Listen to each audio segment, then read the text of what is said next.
in my last video where I taught my toddler to talk, that technique was really just showing you how to teach your child to use a word when you're trying to request an item. However, the techniques I'm giving now is just how to teach your child new words and the process I went through to teach Suyi new words. So if that's what you're interested in, stay on till the end of the video.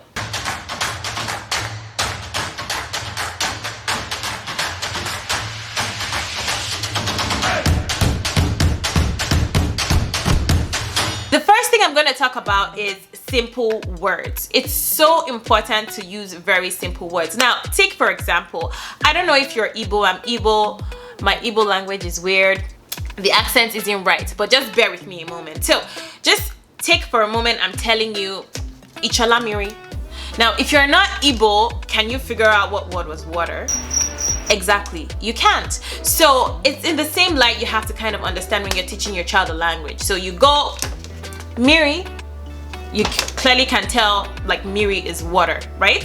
So that's the same thing. You want to teach your child a word, always use simple words. If you want to combine, limit to like maybe a 2 or 3 word phrase, like that's a yogurt, that's a cookie. Even if you want to make it like a jingle thing and you want to say snack time, that's a banana. You can even now like pause, snack time, that's a, and your child will make an attempt. It might not be immediately. In fact, my son wasn't looking at me when I would be doing all these things where I'm trying to do a routine to get him to like, you know, say the rest of, like say the last completing word.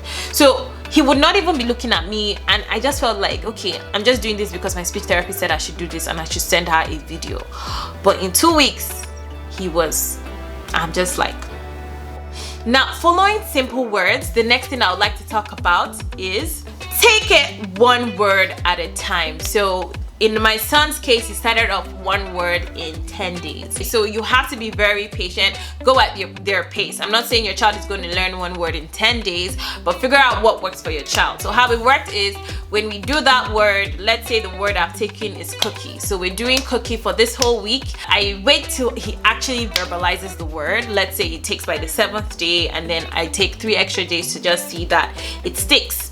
So after the 10th day, I would start a new word, maybe yogurt. I would start the new word, showing him the word till he verbalizes the word. But once he does verbalize the word, I do a quick recap of the word we were doing the previous week to see that he still remembers. And then of course, he already started like verbalizing words faster. It was taking shorter than 10 days, 7 days, 5 days. I probably was verbalizing by the same day. So I would always make sure I do a recap. I had a list of his words. Even when he had up to 50 words, I had everything written down, and sometimes I would just go through all the words to see which he still remembers and still which he still needed to remember. Next thing I would like to talk about is praise. So I would always praise every little attempt. If the attempt was B, it was I will take good job trying to say the word. Good job using your words, Suyi. Next thing I would like to say, that which is very important, is always being at eye level. So you always come down to your child's eye level, because just imagine someone is talking to you and they're talking above your head. Like maybe if the person is telling you something you want, like, I mean, do you want $1 million? You can afford to now listen to that conversation. But if the person is probably talking to you, in my case, maybe you're talking to me about, I don't know, physics. I don't like physics. It's talking to me about physics, and in the first place I did not want to hear it. Now I cannot even see who I'm talking to. You know, I'm going to zone out.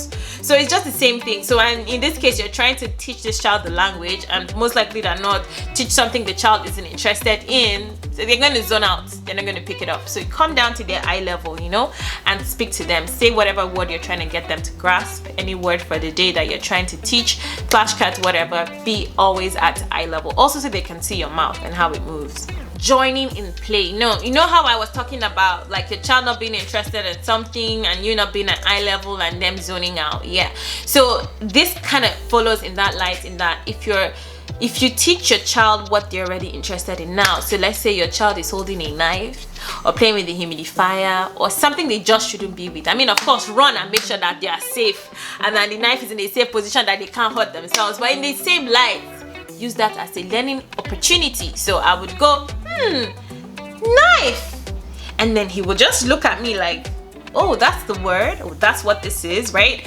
And if it was in a phase where he was learning one word a day, he would pick up that word immediately. If it's their cars they're playing with, oh, that's a car. If it's a doll they're playing with, oh, that's a doll, you know? I feel like I didn't mention this, is that when I was teaching him one word a day, I used flashcards. So if I taught him in a flashcard, I would show him a picture on my phone, and then I'll try and show him the actual thing in real life. It's important not to interrupt them when they're trying to speak. When Suyi was learning the word butterfly, he would say,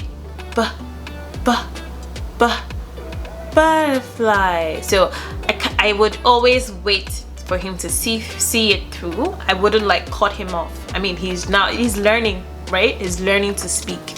So try to not cut them off. So you see that they're trying to say the word, let them just mouth as much as they want to mouth through it and mumble through it, you know? I don't know if you saw a video where I was doing a book review and he was attempting to say quantum physics. Quantum physics. And he mumbled something that didn't really sound like quantum physics, but I just echoed it right after he said it. Oh, quantum physics, you know? So it's like, even till now, even though he's verbal and he's speaking, I still do the thing of where I wait for him to finish, make his attempt, and I just re-echo it. I know he heard me, I know he watched in my mouth, because what I see is that when I do that, the next time he's pronouncing the word, he pronounces it more accurately. Next, lots and lots of reading. So there are certain things, certain phrases, certain words that Suyi picked up just by reading the book. So like there's the thing he says of, oh, I can cook fries all by myself, I can tie my shoes all by myself, I can pour my milk all by myself. This phrase came from the book All by Myself. So I have a video. I mean, if you can see through the poor quality, that was my very first video, so the quality isn't great, my editing wasn't great, but the content was pretty good because I did go through books for first-time readers, mid-level readers, and then mature readers. So if, for example, you're looking for a book for first-time readers that have few words, like I would try to insert the link here. Just ignore the poor quality of the video and the poor editing of the video, I mean, and then see the books that I showed videos where I was actually reading it with him. The next thing I did was to reduce screen time. The reason I took out screen time was because I saw a post by a mom. And so she says her daughter showed signs of autism, which my son was also showing at that time. And then when she took out screen time, it was like day and night, so that they were getting maybe a few hours, and then she just took it down to 0, and then it was like day and night. I mean, I took out the TV and I did everything else. I mean, every other thing I'm telling you I did. So I'm not really sure if this had an effect. But I've seen a lot of moms, a lot of posts where they say they took out the TV and they noticed a difference. Suyi had no screen time at all, not even a wink, for 3 months straight. Now, I understand that they're children, that TV is even like an accelerant to their speech, where they're like mouthing everything, learning everything at the speed of light and learning new words as if they're reading a book, you know. But in our own case, it's like our kids are the ones that it doesn't really help, and we just have to work around that. Most importantly is to be very, very patient. I can't even say that enough. In my situation, it felt like there was no progress happening because he was learning one word in 10 days, another word in 7 days. I mean, that is over 2 weeks gone with 2 words. So progress was so slow, and to me it felt like no progress was happening. But then, I mean, it just got to a point where things just went, you know. So but you have to be kind of really patient to get to the point where it just goes up. And so other things, like I did give fish oil omega-3, but I didn't use very much of it, just because it had a very strong fishy smell. But I see a lot of moms saying that it does, because omega-3 helps brain development. I mean, my problem is that my son wouldn't touch fish with a 10-foot pole. So if your child can eat salmon, yeah, by all means give them salmon. You don't have to get the fish oil. But if your child is anything like my son, then definitely I would say get the fish oil. And then finally, prayer. I just prayed for strength and peace through that time, because guys, during that time my emotions were all over the place. So I just kept praying to God to keep me calm, give me peace, and and just get me through it. So yeah, that's pretty much all my tips. And if you liked it, remember, hit the like button. And in my next video, I'm going to be talking about how I potty trained Suyi. I did have a video where I talked about all the difficulties I faced during potty training and how I overcame them. However, I did have a lot of moms reach out to me on how I potty trained him. So in my next video, I'm going to talk about how I potty trained Suyi. If you want to know when that video is out, remember to subscribe and hit the notification bell, and YouTube will let you know once that video is out. Thank you for watching and have a great day.